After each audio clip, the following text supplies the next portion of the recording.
What's up guys, welcome to the video. Today I'm going to show you how I created this creative POV ball shot for the tennis section of some ads that I'm shooting for a sports park. So let's get right into it. So first I bought a 3-pack of these Wilson, not sponsored, tennis balls on Amazon. And my idea was to stick them onto a magic arm, which I then could somewhat secure to my camera rig and then use that to place the tennis ball in front of the camera. So I used my knife to cut a hole inside the tennis ball. Now, I don't know a lot about tennis balls, but I was scared that it would explode once I, rammed the knife into it. But I googled it and Google said that they can explode, so I think we're safe here. Now first I tried poking a hole into it with a knife. I also tried it with a screwdriver and a hammer.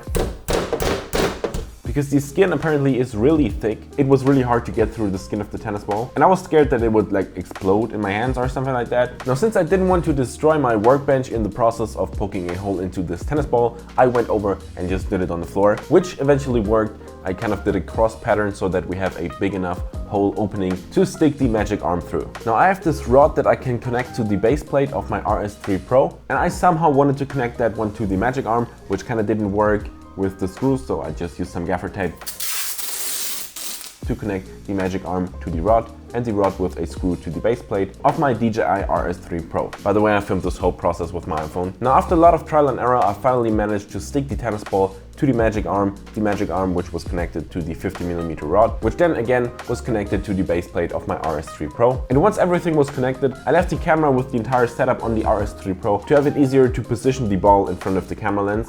And then after everything, I even tried turning on the Ronin to have some stable POV ball shots.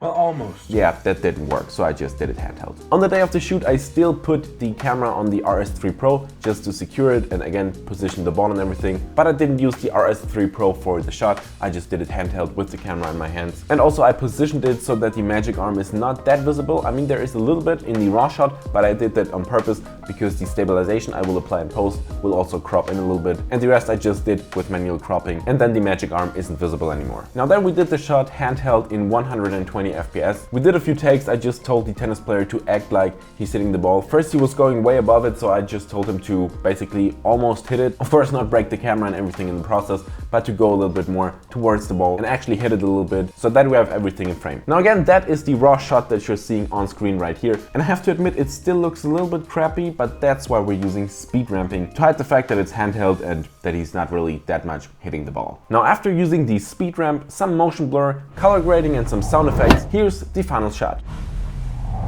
Now that's it from this video. I really hope you enjoyed it and you learned something new and you're inspired to use some creative angles in your videos and not just the basic static shot or a gimbal shot, but some creative angles, because that's what filmmaking is all about, creativity and everything. You know the deal. Subscribe right here, more videos right here, and I will hopefully see you in the next video. That's also a creative shot angle that you should try. POV Box Shot. POV, everything's POV.